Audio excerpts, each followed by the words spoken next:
brave enough to say goodbye, life will reward you with a new hello. Oh, I love this. Easier said than done, right? It's hard for us to change. We get comfortable where we're at. What do we say goodbye to? How about some clients? Okay, people, right?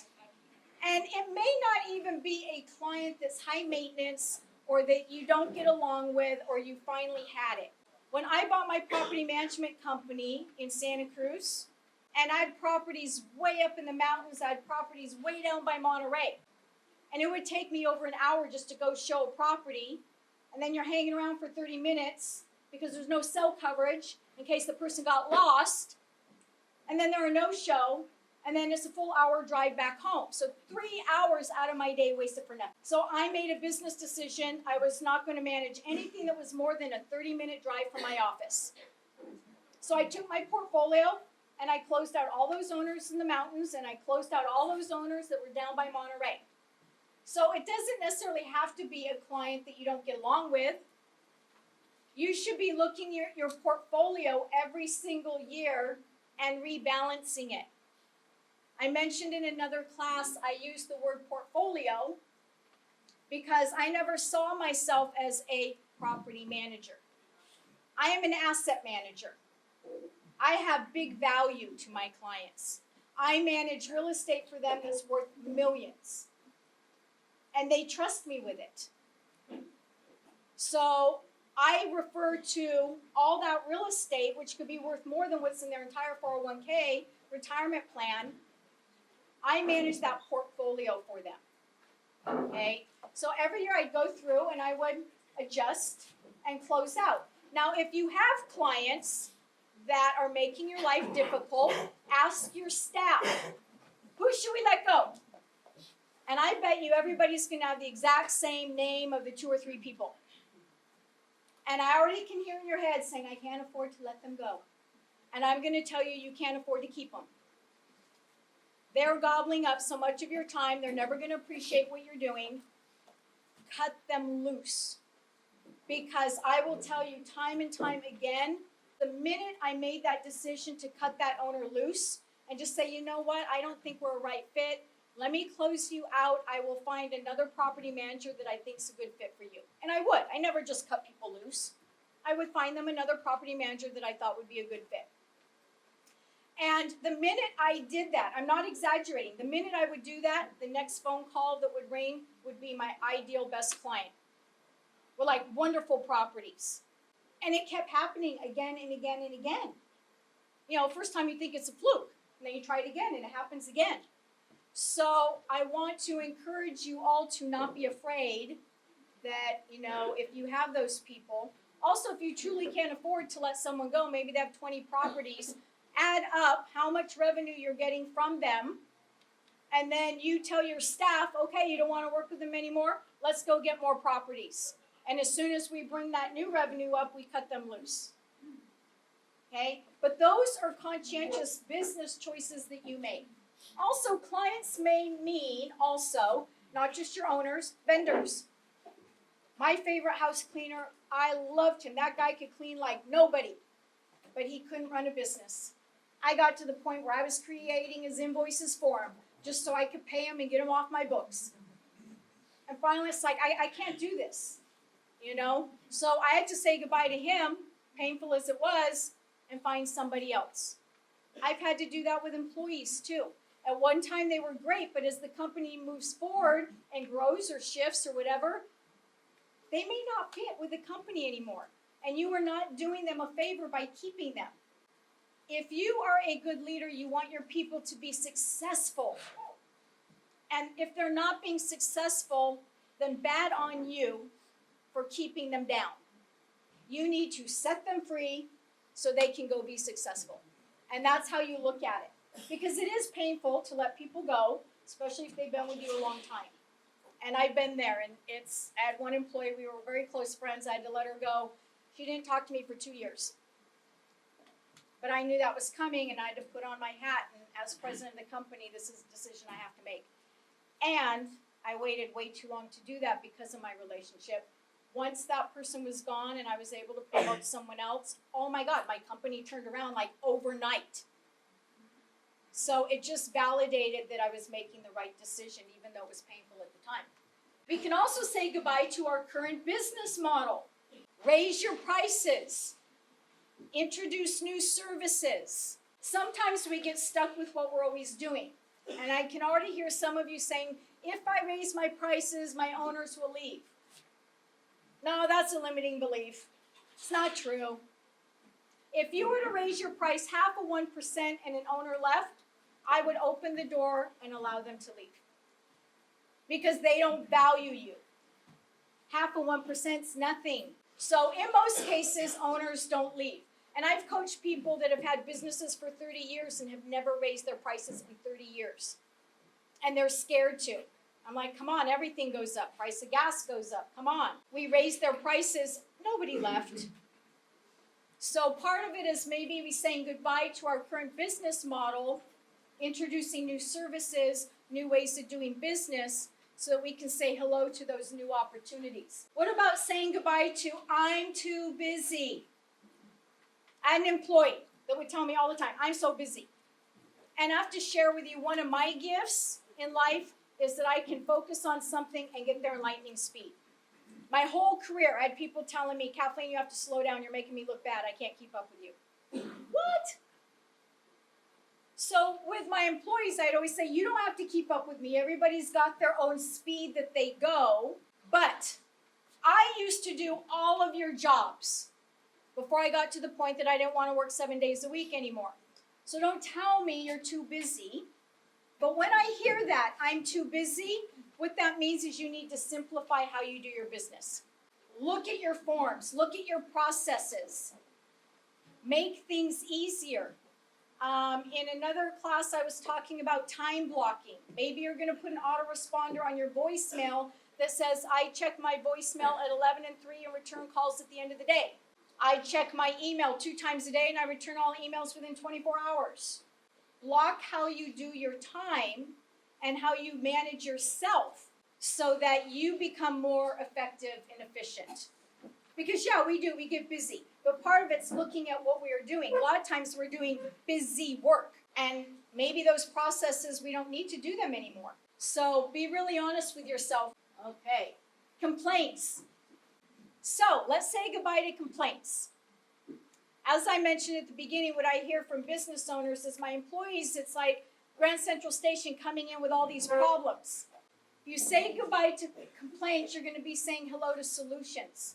People that are employees don't realize this. Your manager, when they're not in the office, you're getting all your work done.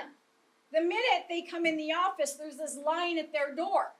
That's frustrating for us because we know you can do it. So why is it when I show up, all of a sudden nobody can make a decision? So part of that comes down to is respect for the owner, wanting to make sure that you're doing it the way the owner wants. Part of it is a lack of confidence. So we need to, if a problem arises, employees, you go to your manager, whoever, and you say, hey, this situation came up, but here's a couple ideas I have for how I think we can handle it. Always present a solution. Don't just be the person that's passing along the problem and looking to your supervisor or someone else to have the answer. And if you were the manager and someone comes and says, hey, we've got this problem, don't be in a rush to say, okay, I'll handle it. Or you give them the quick answer. You throw it back and say, well, how do you think we should handle it? Well, I don't know. Well, yeah, you do. And keep your mouth shut. And I don't care if 5 minutes goes by and they're starting to sweat. Little sweat beads coming down their face. You keep your mouth shut. Make them come up with ideas. Now, if it's not a good idea where you want them to go, you go, okay, that's an idea. What's another idea? Okay? You need to train them to start thinking different ways. You may ultimately have to say, well, this is how I would approach it, and this is where I'm coming from. And start training them to how you think, okay? I had a staff member that as I was pushing more and more of my operational stuff down to them, she would always ask me about things. And we would talk about it. She would draft an email to that owner or whatever, and she'd send it to me first. And in the beginning, I was making a few more changes, and a lot of times it was change around the tone of the email, not so much the contents, but the tone. And so I might change a word here and there. Eventually, her emails were perfect. I wasn't going to change everything. It might be the way she's saying it's different than the way I'm going to say it, but she's still solving the problem. Then the next question was, does it go out under your name or my name? And I'd always tell her, her name. I wanted owners to start seeing my employees as having the answers, the knowledge behind what to do, and not always asking for me as the broker all the time, right? So part of it is training them to do that. Then after a while, I said, you don't even need to send me emails anymore, okay? Just CC me on it so I know what's going on in case an owner wants to speak to me. So built up her confidence at a maintenance company in-house, and there were a few times when I wasn't able to be there, and my contractor would tell me, Kathleen, when we have a problem, we'd always say, what would Kathleen do? You want them to learn to start thinking about how to solve problems. How would you do it in the company, right? So come with solutions. Okay, this is a biggie. How about if we say goodbye to control? I admit I'm a recovering control person. I'm sure there are many of you in here too. I can tell you, if you ever want to grow your company, you got to let it go. You will never grow your company or your employees if you don't learn to let go of the control. And when I hear control words, it's like, well, nobody can do it as good as me. I'm sorry, that's just a lie, okay? Because when I used to do everything, I did it pretty well. But then when I finally had an employee that was so good at maintenance, she became our maintenance coordinator, she blew past me because that's what she did all day. Many of us are juggling lots of different things, but if you have someone that's focused on that's their position, their job, yeah, hopefully they're going to be better than you. So you need to get out of the way and let them do their thing. If you spent the time to hire somebody, don't micromanage them. Let them do their job. You need to explain your expectations, so you should have an employee manual that explains your expectations. You should have that job description. You should be meeting with your employees once a month, one-on-ones, to go over their goals and finding out what's going on, where they might need help, okay? But you have to let go of control. Now, some of you may be saying, but I don't have employees, I have a small portfolio, I just manage my own doors. Okay, but you still have people that you work with, whether it's vendors or your CPA or attorneys or whatever.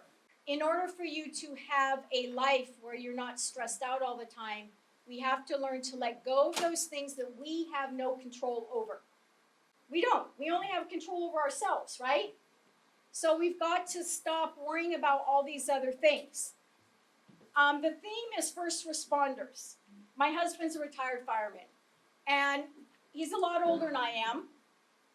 And when he first retired, we went to 2 funerals that week. And he was 52 when he retired. It's 20 years ago. And we went to every year after that another funeral. Firemen die very young. And I remember being very upset because I was quite young and thinking, I mean, this is crazy. My friends are dying. I use that as when I own my company, because I can be a total workaholic. I love to work, of learning to put the boundaries and let go of the control, because literally life's too short. At the end of the day, on your deathbed, are you going to wish you installed that water heater at 213 North Avenue? No! You are going to wish that instead of installing that damn water heater, you would go into the family barbecue or somebody's wedding or something like that. So those experiences always help me to keep in perspective what my job is and what I do every day. It's just a job, people. It will get done tomorrow, okay? So we have to learn to give up some of that control so that we can say hello to a life. The blame game. Okay, press 2 hearts. You got 2 that time. The blame game. Absolutely. When something goes wrong, Fingers start pointing. It wasn't me. So-and-so did this. So-and-so didn't do what they were supposed to do. People, that is just a waste of energy, a waste of time. It gets you nowhere. When something goes wrong, it is, in fact, a wonderful opportunity. Because what does that mean? It means that you can now fix something and make it better. You plug the hole. You plug the loop. Okay? Let's say goodbye to trying to please everyone. I used to be like that. Now I just don't care. If people don't like me, that's their deal. But it's hard when you're a people pleaser because you want everyone to like you. And you work extra hard for them. You go above and beyond. And then you get resentful when they don't appreciate you. And you feel that they're starting to take advantage of you. Right? So, yes, we want to do things to serve our clients. But at the same time, we aren't going to be a match with everyone, whether it's a client, a tenant, a vendor, or even an employee. And if you can just recognize that, and maybe they're bringing really great gifts to you, to the company, and you value them for what they do, you don't have to like them to work well together. Yes, let's say goodbye to unrealistic expectations of yourselves. We are most hardest on ourselves, absolutely. But those unrealistic expectations that we have for our staff and employees. So, you should have, as I already mentioned, a job description for those employees. They should not be returning phone calls to owners at 10 o'clock at night and doing emails and working all sorts of crazy hours. How many in here do sales? Is there anyone in this room that does sales? Okay. Well, I just did property management. I was a property management expert. I did not do sales. Okay. So if you do sales, typically salespeople, you get your listing, you get an offer, you're working the deal, the negotiations, and it might be 10, 11 o'clock at night. You cannot run a property management business the way you run a sales office. They're two completely different careers, and you need to have boundaries around your property management business. Your office is open from 9 to 5. When I first started, I worked 7 days a week. Then I got tired of working weekends, so I cut it back to I'd only show properties one day on the weekend. Then I cut it back to half day on a weekend. And then finally I got to the point where I just don't want to work weekends. So my website and voicemail said, weekend appointments available, by schedule only. Okay? Or we'll show properties, by an appointment only. And I just never had any appointments available. Okay? And you know what? It did not hurt my business at all. It didn't. Once in a blue moon, I might have somebody flying in that really could only do it on a weekend. I'd have an employee or somebody do it and comp them some extra time off. Okay? So you need to set boundaries. I don't return phone calls after 5 o'clock. I started taking every national holiday off, because I would take a day off and my staff was still working, and now I'm responding to emails and everything else, so I really didn't get a day off. So then I experimented with closing my office the week of Thanksgiving. And that went well. Nobody complained. Matter of fact, my owners called me up and said, "It's about time you take time off, Kathleen. We're so happy." My owners said that. How freaking awesome is that? Then I decided to, okay, if Thanksgiving works, let's try Christmas and New Year's. It worked. In my company, my employees had 6 weeks paid time off. And my business did not go down. In fact, it got better. Yeah, I'm seeing a lot of people going, what? So when people say, I can't do that, I'm just challenging you. I did it. And I had an extremely successful and profitable business. So you can do that. But the point here is we need to have realistic expectations for what we do. We need to set up those expectations with owners. So I had an owner manual, tenant manual, vendor manual. So when I onboarded an owner, they knew right up front what our expectations are. When I went on an owner call with an owner, I would tell them straight up, this is what you can expect from me. This is what I expect from you. I want us to be in a good relationship together. And if I'm not the right fit for you, that's okay. I probably turned away more business than I accepted because I was looking for a particular type of client to work with. I wanted to make my life easy, not more difficult, okay? How about being reactive? Yeah, let's say goodbye to being reactive. So again, with the theme of first responders, there's an emergency, they go running in, whether it's a fire or police action or whatever, everybody else is running the other way. To the outside, it looks really chaotic, right? It looks like they're just reacting. No, they're being very proactive. They've gone through police academy, fire academy, paramedic school, ongoing training, so that when those things happen, they're in autopilot mode. Less mental energy, less physical energy, because it's physically demanding anyways, but if option A doesn't work, they go to option B. Option B doesn't work, they go to option C. Let's face it, we are in a business, which is what I love about property management business. Nothing should ever be a surprise. So when people are running around like chickens with their heads cut off, that's on you, because we're in a line of work that we can put processes to everything. Come on, we know, we do the same things day in, day out, month in, month out. There is nothing that we do that is truly unexpected. And for some of you that have been through the fires and all those things, maybe that first time was like, oh my God, what do we do? I bet many of you now have an emergency plan in your office. I know I had one in my office. In the event of an emergency, do my owners know what we're going to do? Do my tenants know what we're going to do? Do my vendors know what we're going to do? So you can plan and have contingencies so that you're not being reactive. We can do annual preventative maintenance checks so that we're not having to gut the bathroom after the tenant moves out. We're able to fix it when it was just a drip. Okay, so much of what we do, we can be definitely proactive. So we want to say goodbye to being reactive, hello to being proactive.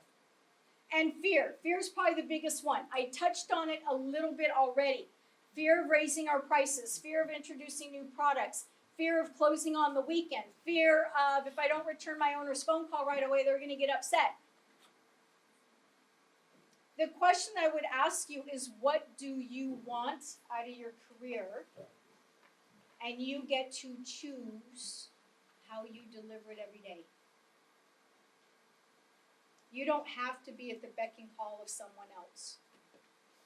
When I first bought my business, I would get people that would occasionally call and say, hey, I'm in town today, only today. Can you come by, look at my property?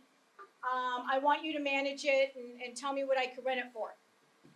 Now, if my calendar was completely empty, my response was, oh, I'm so sorry, I'm not available today. Too bad you didn't think to call me ahead of time and make an appointment. If you're here tomorrow, I'm happy to make an appointment with you and come out to your property. Now, some of you may be thinking, she's nuts. I didn't want to work with that kind of owner. One, they're rude and not respectful, and they think I sit around and twiddle my thumbs all day. No. And if I jump to and run out and meet them at the property, they're going to expect me to jump to every time they call me. And no. I don't jump to for anyone. We have a partnership where we work together.